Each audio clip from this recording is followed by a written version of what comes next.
Hello, you're watching Shalom World News. I'm Dana Villa from Chicago, USA. Here are the latest headlines from around the world. Italian Cardinal Matteo Zuppi is in Washington, D.C. as part of the Holy See's peace and humanitarian measures for Ukraine. U.S. President Joe Biden will meet with a peace envoy and discuss the return of Ukrainian children deported to Russia. This visit follows his recent journey to Moscow and a previous stop in Kyiv, where he had a meeting with the president of Ukraine. White House Press Secretary Karine Jean-Pierre said the envoy and the president would discuss the widespread suffering caused by Russia's war in Ukraine. They will also discuss efforts taken by the U.S. and the Holy See to provide humanitarian aid and the Vatican's focus on repatriating Ukrainian children forcibly deported by Russian officials. Pope Francis has repeatedly called for an end to the war between Russia and Ukraine.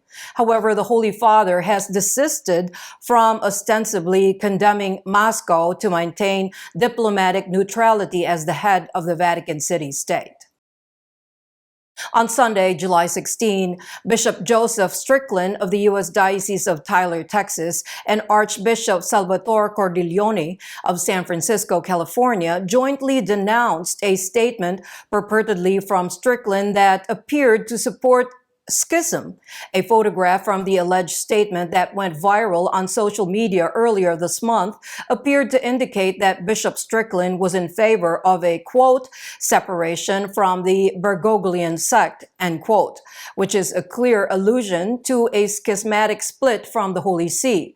Bishop Strickland tweeted that a fabricated and scurrilous message using his image and name is circulating, falsely depicting him as making a statement advocating a separation from the Catholic Church. He blasted the message as fraudulent and said he remains a loyal son of the Catholic Church. In a similar vein, Archbishop Cordileone spoke out against the fabricated message by saying that the devil is a liar and the father of all lies.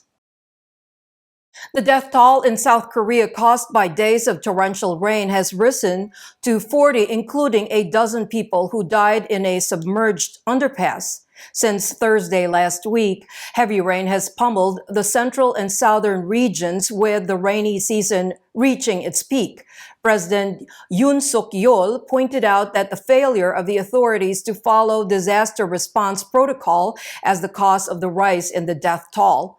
On Monday, July 17, he convened a disaster response meeting and said that the situation was aggravated by the poor management in vulnerable areas. The Interior Ministry said that 900 police, military, and fire and rescue personnel took part in the underpass rescue operation with the help of boats and underwater drones. The incident took place in Cheongju, which is 68 miles south of the capital, Seoul, where 16 vehicles, including a bus, were drowned by the flood waters. The head of the Global Christian Relief, a nonprofit organization, has accused Russia of engaging in a campaign of religious persecution in occupied Ukraine, which has resulted in attacks on hundreds of churches. David Curry said since the beginning of the Russian invasion in February 2022, there have been numerous incidents of assaults on places of worship. The Ukrainian Institute for Religious Freedom reported that nearly 500 religious buildings, theological institutions, and sacred places were destroyed or looted by the Russian military since the invasion began. Curry is also a commissioner of the U.S. Commission on International Religious Freedom. In a similar incident, members of the parish of Saints Peter and Paul Church, belonging to the Ukrainian Orthodox Church in Koriv in Rivne region, were forced to converge in a tent for the Sunday liturgy. This comes as the faithful were denied access to their church taken away by the Orthodox Church of Ukraine, which is now self-governing after forging ties with the Moscow Patriarchate. As for the World Youth Day in Lisbon, there will be more than 480 events happening throughout the course of the week in more than 100 different locations from August 1 through August 6. On August 1, Lisbon Patriarch Cardinal Manuel Clemente will preside over the opening Mass at 7 p.m. local time at the Colina do Encontro. On August 3, Pope Francis will meet with the young people from all over the world during a welcome ceremony at 5:45 p.m. local time at the Eduardo VII Park. The following day, the Way of the Cross with Pope Francis will take place at 6 in the evening. The penultimate day begins with the pilgrimage to the site of the vigil at 8:45 p.m. at Campo de Graca. The Holy Father will pray before the Blessed Sacrament in this site with young people.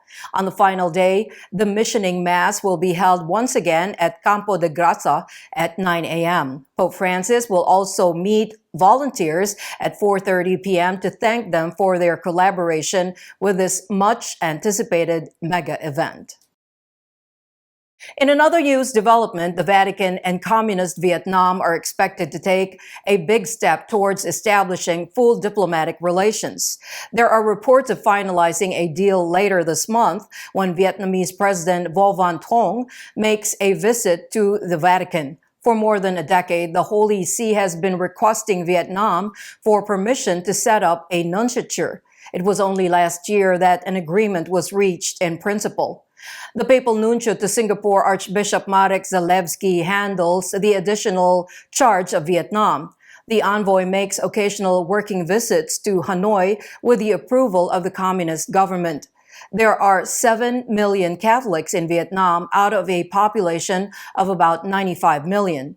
The nation forged ties with the Vatican after the communists reunited the country at the end of the Vietnam War in 1975. In the U.S. state of Kentucky, a federal judge lifted an injunction he had issued last month that temporarily blocked restrictions on gender-affirming care for so-called transgender people. The latest ruling of U.S. District Judge Hale implies that the prohibition goes into effect curbing gender dysphoric minors from accessing puberty blockers and hormone therapy. Kentucky Attorney General Daniel Cameron said in a statement that the judge's decision is a win for parents and children. Kentucky and Tennessee are among the 20 states that have passed laws banning the use of puberty blockers and hormones as part of the so-called gender transition for patients under 18. Advocates of the ban say that the puberty blockers and hormone therapy are experimental and endanger children. Federal courts in Arkansas, Alabama, Florida, and Indiana have blocked similar bans on so-called transgender health care for minors.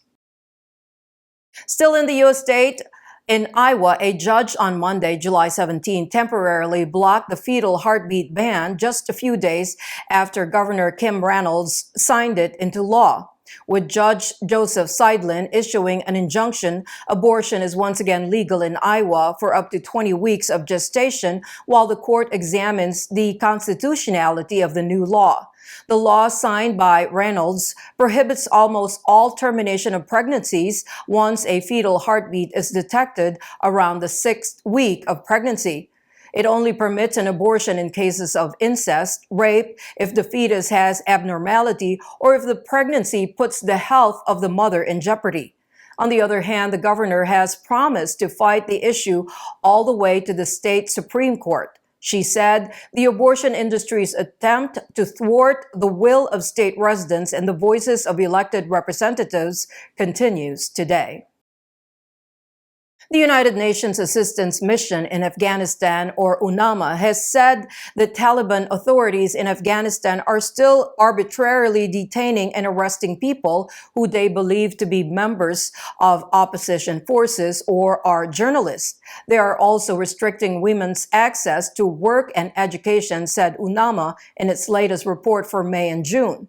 However, the revelation has been denied by Taliban spokesperson Zaibullah Mujahid, saying they were founded on false information spread by supporters of the previous Afghan government. The reports reveals instances of the Taliban enforcing restrictions on women's freedom and movement and employment. It showed a Taliban Ministry of Public Health order from early May stating that only men were permitted to sit for exams and pursue advanced medical training. Since December 2022, the Taliban has prohibited young girls from enrolling in schools past the 6th grade and have stopped female students from attending university. A cardinal in Nigeria's Okwulobia Diocese has called for the laity to actively engage in the country's politics during a one-day leadership retreat. Cardinal Peter Ebere Okpaleke explained that engaging in politics will give Nigerian laity the opportunity to defend Christian principles from within. The top prelate said that all Catholics have a duty to get actively involved in politics because they are citizens of the state, and the policies of the secular government affect the Church and its members. The cardinal mentioned that the laity should voice out their concerns in society and join in deciding the course of its political life. Cardinal Okpaleke said that the silence of people is a demonstration of complicity with what is clearly evil. The ethnic violence in the northeastern Indian state of Manipur shows no sign of abating, with 2 people getting killed in separate clashes. Police said that a 55-year-old woman belonging to the Naga tribal community was found shot in the head with her face disfigured on Saturday in Imphal East. Investigators said 9 people have been arrested with seized firearms and ammunition. The Nagas are the second largest community in the state after the Hindu-majority Meitei, who reside in the valleys. For more than 2 months, the state has been witnessing a raging conflict between the Meitei and the mostly Christian Kuki tribals. In another incident, a 34-year-old man was killed in a Kuki village in Kangbok district on Sunday, July 16, by a mob of 40 to 50 people who were fully armed. Security forces reported an exchange of gunfire between fully armed groups on both sides before the attack took place. There are also reports that the ban on the internet in Manipur is severely hampering the distribution of medicine and hospital equipment in the hilly areas. Several people have been gone missing in Bangladesh after Sunday when a boat carrying about 40 passengers sank in a river in the capital, Dhaka. According to the police, the boat was taking passengers across the Buriganga River at 8 p.m. local time when it was rammed by a cargo vessel carrying sand near Sadargat, which is the largest river port in the Asian country. The Protom Alo Daily said that between 25 to 30 passengers have gone missing. Police said 4 bodies were recovered so far and several survivors have been interviewed. In the nation crisscrossed by hundreds of rivers and tributaries, maritime accidents are a common occurrence. According to experts, poor maintenance of vessels, lax safety measures at shipyards, and overcrowding are the common causes for the mishaps. The authorities say that vessels carrying sand often sit low in the water, making them hard to spot in choppy conditions and when there is poor visibility. The director of the runaway hit Bible-based The Chosen has said that filming of Season 4 episodes will continue according to the schedule despite the ongoing strike that has paralyzed Hollywood. The Chosen director, Dallas Jenkins, said on Thursday, July 13, that the strike by the Screen Actors Guild, or SAG, the American Federation of Television and Radio Actors, or AFTRA, forced them to stop production. He requested a waiver to continue production before the actors went on strike on Friday, July 14. After the initial fiasco, Jenkins was given permission after he took to Instagram to plead his case. As many as 160,000 union members joined the walkout on Friday, seeking added protections for their likeness with a growing use of artificial intelligence. So far, unions and studio leaders have not come to a compromise, and there are indications that the strike will prolong. The Chosen is based on the life of Jesus and his disciples, and it has been streamed in more than 500 million times. More than 180 million people have watched it since its season 1 premiere. And those are your latest headlines. Do join us tomorrow. In the meantime, you can visit swnews.org for more updates. Shalom.